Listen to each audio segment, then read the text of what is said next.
Good afternoon. I now call to order the Thursday, April 3rd IT and Equalization Committee to order. Sorry, we're a few minutes late. We were trying to fix some things up. And I trust that you've had an opportunity to read the minutes of March 6, 2025. If so, I'd entertain a motion to approve those.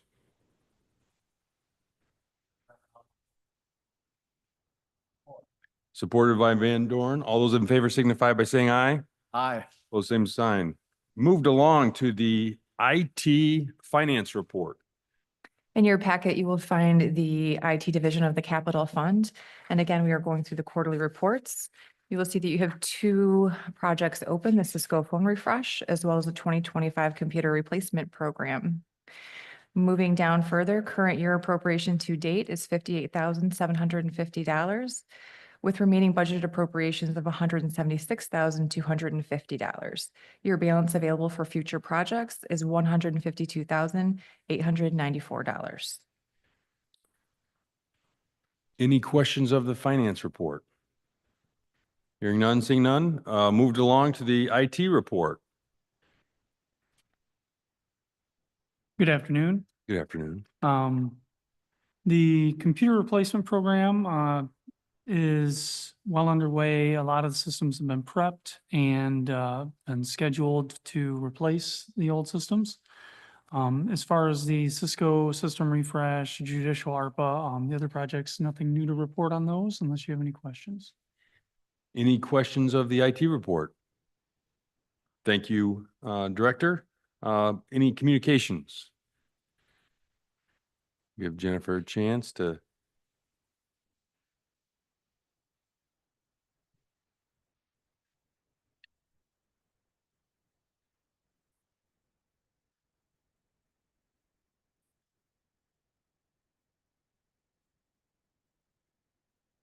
All right, Jennifer, with the communications report. Thank you. The digital communications report is in your packet. I'll just go over a couple of highlights. On the website, I have attached the report on the media views on our February meetings. Those are staying pretty much normal, as well as our stat highlights for our website. Those numbers were about the same as they were the month prior, and I didn't see any outliers. As far as social goes, on our Lenawee County main accounts, our followers are up now over 12,000. And if you look at the performance summary metrics there, all of our engagement numbers and everything are up. Our impressions are up over 20%, engagements are up over 50%, link clicks are up over 100%. So our social media is doing really well right now. I also put our top posts in there as far as engagement goes. They were on the Marie Spears campus construction project, a couple about we're hiring, and then of course we had an emergency alert go out. For the health department social accounts, those followers are nearing 8,000. Their top posts for the last month were on recycling and also the poison helpline. There was a week that was dedicated to posts about that. And for the Department on Aging, which they have 9 total accounts, their followers are over 4,000 now, and their top posts for the month were regarding St. Patrick's Day. Most of the senior centers took pictures of their clientele as they came in for St. Patrick's Day, and they were all dressed in fun St. Patrick's Day things as they celebrated that. For our live stream on Facebook, I also took a screenshot of those numbers. The viewings over the last month in March went down just a little bit, but they continue to remain pretty high and are the most streamed as far as our meetings go. On YouTube, we're anywhere between 1 and 14 streams per meeting, depending on the meeting. For our email communication, that is done through Constant Contact. We're still sending out 2 weekly newsletters and 6 monthly newsletters. With those stat highlights, we sent out just under 9,000 emails last month. And the total number of email addresses we have in the system is over 16,000, and our open and click rates still remain very high. That is all I have. Thank you. Wonderful report as always. Any questions of the communications report? Mr. Van Dorn? Yes, I've got questions. So I pull up our Lenawee County webpage. Is there somehow we can list all of the committee appointments that are available? And have it so that it's pretty prevalent there so people can go in there and look. I mean, I've told people, and I should have asked this before I told them at our meetings, that they can go to our webpage and see where they're at. Well, I can't find it on the webpage. Are you talking about open board appointment positions? Correct. Typically, when we have some that we're struggling to fill, what happens is I put out a news flash regarding that with a link to the application in order to fill it out, as well as information regarding that. Usually that happens at the top of the year when we have some vacancies due to, people not fulfilling their, wanting to fulfill further on the board. So far this year, we haven't really had very many. We've had a couple open positions, but from what I have heard in those respective boards or committees, there were already people interested in them and there were already applications received for some of them. So to my knowledge, we didn't have any that we were struggling to fill that necessitated sending out a news flash. And when I do that, it goes out to everybody that has signed up for those as well as the media. So they usually cover it. It also ends up on the front page of our website. So to get to them, if you wanted to see what the open positions were right now, you would need to go to the Board of Commissioners section of the website and go under board appointments. And it is listed there. That is a Word document that's updated every single month. And it lists all the appointments and all the vacancies. But I only usually highlight it on the front page and draw attention to it if it's something that we're struggling to fill. Yeah, because here's the landing page, and Mhm. I'm just trying to figure out to make it easy. I mean, a lot of our people are senior people, but they are interested in serving on committees.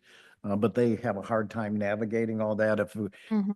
I mean, it's got to be a simple process where they can just see it. Yeah, unfortunately, there's only so much real estate on that front page and those buttons that we have there already. I have 6 big ones and 6 smaller ones. And those are there because those are the most requested and most needed things to get to within the website. And that's just by looking at the stats annually and seeing what it is people are looking at and trying to reduce the number of clicks to get there. People wanting to serve on boards and committees is not a highly requested feature.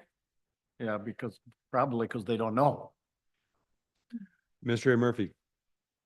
Jen, wouldn't it also be possible on that front landing page up in the search area, just to type in Yes, board if appointments? you typed board appointments, you would go right to that page. And that way you wouldn't have to worry about doing all the drop downs and clicking through. You could simply, I don't know if you're going to try that right now and see if it works, but that should be a search engine that would get them there sooner.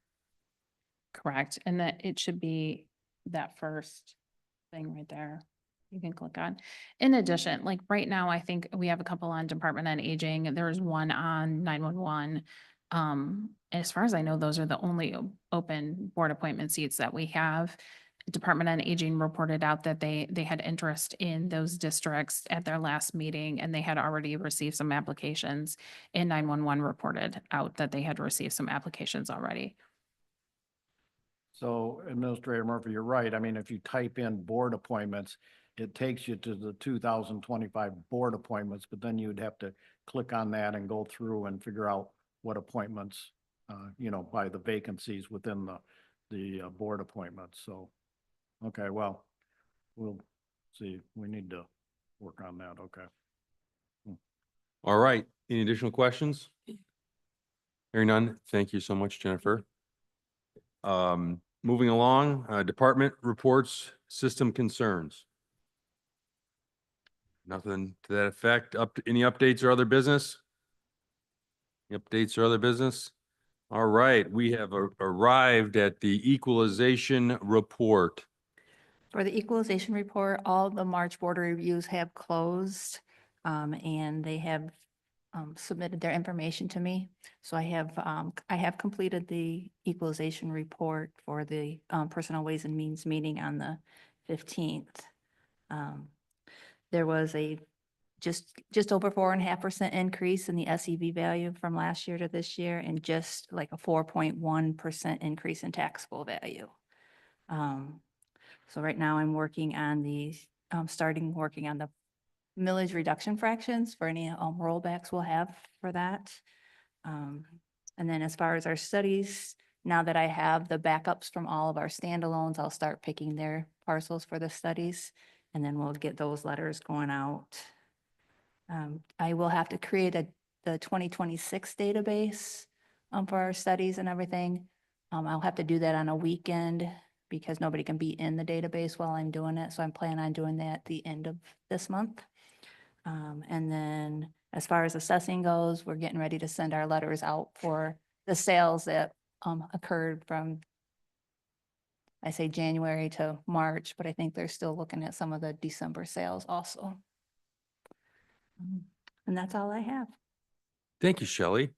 Any questions of the equalization report? Thank you so much. Hearing none, we have arrived at updates and other business. Any updates or other business? Seeing none, we are on to other business. The Michigan's Broadband Equity Access and Deployment BEAD update. Community Developer Coordinator, Mrs. Wool, is going to give us a quick presentation on where we're at with the BEAD grant. Thank you. Good afternoon. This is an update for broadband for the BEAD update, but just some little history. Since I was tasked with trying to facilitate and triage residents in the community to what availability they have for the great map that we have available to all the residents, on a regular basis, we get calls from residents that either have recently moved into the area, they are unable to get internet providers. And so I've been able to triage some of the providers to make it affordable or different, not for all, but we have reduced a number of residents that have been able to get internet in the last 14, 15 months. There are still some that there are areas that aren't served.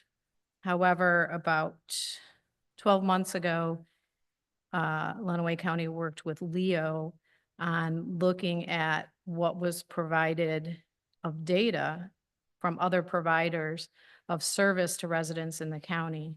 And we did find that one provider who was stating that they were providing service was not, and worked with many municipalities to do several hundred challenges with Leo, that those are still under investigation. And that was a precursor for agencies to bid on or be interested in the upcoming BEAD grant. So it's been a long process to do that, which is still under investigation, but it was great for us to be aware of what was really happening. As well as I work with many of the municipalities, meet with them on a regular basis, how to work with the map, specific areas of possible coverage, or to identify other agencies and other providers, ISP providers that can provide service to those residents. I do that either by meeting one-on-one to go through the map or via Zoom. So in constant contact with conversation of how we can improve that. Next slide, please. So some of the things that have changed on the new BEAD pre-registration was closed on March 10th. And the applications are open and due until April 9th. So the ISP providers had to state that they were going to register for BEAD, check the addresses, and try to gather all their data, letters of support, and all of the things that were changing since the Robin grant in the past. And so the three that we are going to talk about that Lenawee County has supported have all pre-registered for that, and applications are due by the 9th. It was interesting, about 12 days ago, there was some new scoring information that came from the BEAD program that they changed specifically from the past, what was required. So they lowered the minimum passing scores and didn't want to make it too high for providers because they wanted multiple providers. And it also went back to, during the challenge process, there was a blanket acceptance for some of the ISP providers that weren't really providing service. So they looked at that to say, how can we ensure that we have more coverage and not just a blanket that's stating people are providing service? So it was nice to see that the My High office had really looked at that and the requirements for the BEAD grant. Next slide, please. The letters of support by Lenawee County that have been signed. This is for Midwest Energy and Communications, which covers a lot of the county. The reason why the maps that the ISPs had given us of where they're going to cover is they've asked those not to share because their applications have not been submitted as of yet. And these are the potential new services that they've included. They're not limited to these, but these were the coverage areas that the addresses that people were unserved in the community. So this covers all of these and was listed in the letter that the board chair signed, and they have all received these. Oh, yes, thank you very much. Little typo. Yes, yeah, thank you. Next slide, please.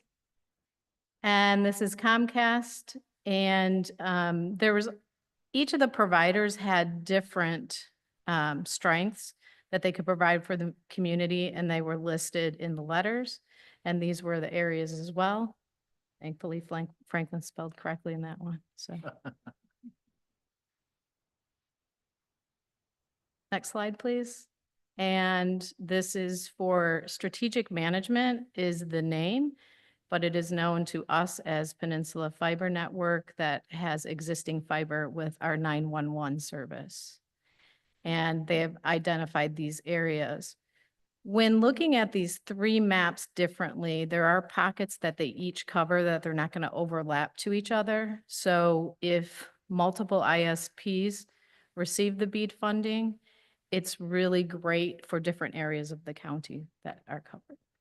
Next slide, please.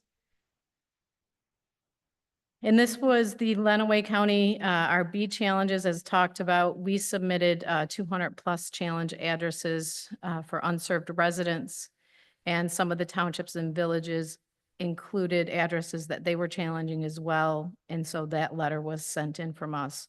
So I believe there was close to 420 challenge addresses together with the other municipalities. Next slide, please. Are there any questions? Any questions? Mr. Van Dorn? Yeah, this whole thing's very confusing to me because unfortunately, people think that the BEAD grant is coming in and we list like Franklin Township, Clinton Township, wherever we list it, that they want to get service there. But then you find out that there's a pocket of people that are like 6 or 8 miles off where they're going to lay the line in. And so those people, while it says we're putting new service into Franklin or Clinton Township, are not served. You know, so it's really, I don't know. It's not what I thought it was going to be in trying to get service to all the underserved or unserved people in the county, because it's still not going to do that. The nice thing with the legislation is that's what the goal is, to have everyone served with some type of service, depending upon what your options are. So in the area, what you said, Clinton, correct? Clinton, Franklin, there's a number of them, yeah. In Clinton, Baycon. there's some options. There was an ISP provider on the other way, and hopefully that they can meet, because of those ones that go 6 miles out that are not connected, that another ISP provider, because that's touching Washtenaw County very closely, will come in closer. So with the multiple ISPs, there's hope, because depending upon it is less expensive to be above ground, but the goal is to have everyone underground, which is going to be a very huge cost. So my question would be, is when we had this study done and it came out, we had 2,000 and some people that were unserved, About 2,400. 2,400. So when this is all done, these people all get their money. these people all lay their lines. Will we get a report back that says, okay, now of those 2,400 people, we now serve X amount of people, and these are still how many people that are not served? Yes, so that number has reduced greatly in the last 18 months. And for the funding, the bead granting is 50%. So the ISP has to come up with 50% and the bead is for 50% and it's per housing. So when you look at the map and you have these clusters of maybe 6 to 10 houses in that area, those are the goals that they want to get the pockets. Unfortunately, for the outliers, one here or there are going to make up the difference, but that's why it was exciting to see the third provider come in and have different areas of the map, because those were the outliers in order to do that. Once those, if granted, then we will have the exact addresses that they're going to provide service for or potential service for. So once that they provide the service, then those will be removed from the map. And then we will see an exact amount of people who will be unserved. Yeah, it's going to be an interesting to see.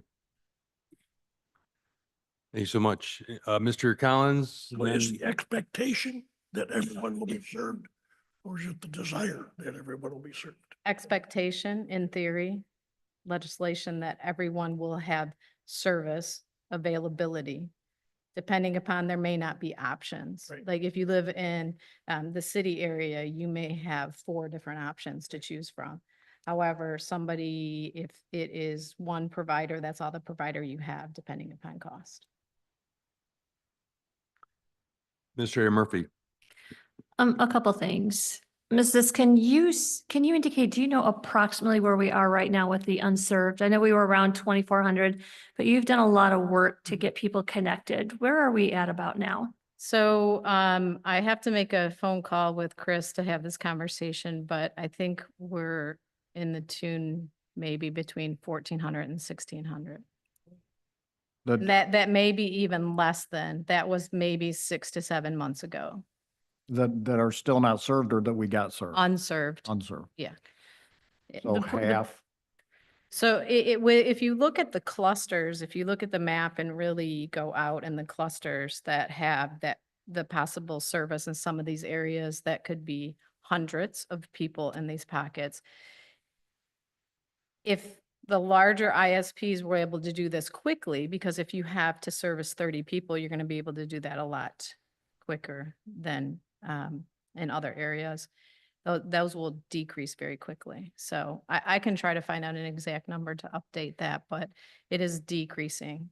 Just from the time we had our challenge addresses to the time that they had the summit, they went down large number. And the number that we're talking about, is it access to high-speed internet at the roadway or all the way to their house? In your home that you have service. Okay, that's a big difference because for a while, there was people who lived a quarter mile off the road or a half mile back and they wouldn't. So depending upon what ISP provider you have, depending upon what kind of service you have. And so some of them are above line, some are under, and some are completely fiber. Mhm. So some of them have both, depending upon what is the return on investment, if we can go ahead and put our equipment above ground and service 20 people. From the Robin grant that was provided to some of the larger ISPs that were only doing digital, and they had excess money, they have brought that into our county. Just within the last 5 months, I have heard one of the providers that was able to put underground and they have reliable internet. And there was a street that 10 houses received it as well. So with these pockets, I think we're going down very much. And so from the phone calls received by residents, if I can just give you an example, is I work with them to find out exactly their address and see what provider can touch that. And depending upon if they're underground, how much it is per foot to be put in. And if there's another provider that is close to, that maybe they can provide that because they're above ground. Thank you. Administrator Murphy. So to follow up with that, and I'm glad you touched on that because that was a point I wanted to make. That although we would like to find a way to make sure that all residential units, all businesses, that everyone had access to internet or actually had it. In the end, we can only do what we can to try to connect a resource to those individuals because in the end, it is a business decision on that of the providers. So I think what Ms. Zisk is doing is she is trying to encourage providers, show them where there's addresses that are unserved and encourage them to service those areas. She's doing a lot of troubleshooting with that. She's assisting the residents that are calling in and saying, who are my closest providers? Some residents are willing to pay the provider the cost to come from the road all the way back to their home or something. But I just want to make sure that we realize that the county is not the one that is actually causing the connection to happen. We are trying to facilitate and connect those resources to the individuals to make that happen. And we're working with whichever provider wants to come in, and we're trying to assure that the coverage areas do not overlap too much because although it is nice to have options, to have people that might have 3 or 4 options, our goal really is, and what we want to incentivize is to have providers all over the county so that everyone at least has one opportunity to connect. But in the end, we will most likely, if we're being real here, we will most likely have individuals that are still not served because of the cost of reaching their particular residence or business. And Mr. Van Dorn. that's exactly the point I want to make because I don't want to mislead people here when I'm out there at these meetings and talking to people. So, we've signed a recommendation letter that this X company will serve this, let's say US 12 going down US 12 in Franklin Township. And so everyone thinks, okay, geez, now I'm going to get internet service. And then we find out that there's 3 homes, 4 miles, 5 miles down Ayers Highway, which is, not very populated. And the company says to them, well, yeah, we'll be there, but it's going to cost you $4,000 to get it. So, and that's where people get confused. And I just want to make sure they understand that the BEAD grant is not a save all situation. Okay. Thank you. Any additional questions? Thank you so much, Francine. Excuse me, but I don't want to take away from all the work that Francine's done. She's done a great job of trying to make that happen. Okay. I just want to make sure that the people out there understand how it works. Okay. Well, the nice thing is I have a resident who actually I deal with his son their son who is out of state. And have dealt with them since this time, and they're waiting to see who's going to bid on the address because they don't want to do the expense of Starlink to get some service to their home. So what I do in a case like that will connect them to the providers that are in the area so they directly can deal with them. And that is the nice thing, is doing that connectivity, because then they're not misled by anyone. Right. Is the provider will say, here's how much it would be if you want this type of service. Right. Gotcha. Thank you. Thank you, Francine. All right, moving along, we are at public comment period. Is there any public comment? Is there any public comment? Is there any public comment? Hearing none, seeing none, I'd entertain a motion to adjourn. Moved by Collins, supported by Commissioner Van Dorn. All those in favor signify by saying aye. Aye. Opposed, same sign.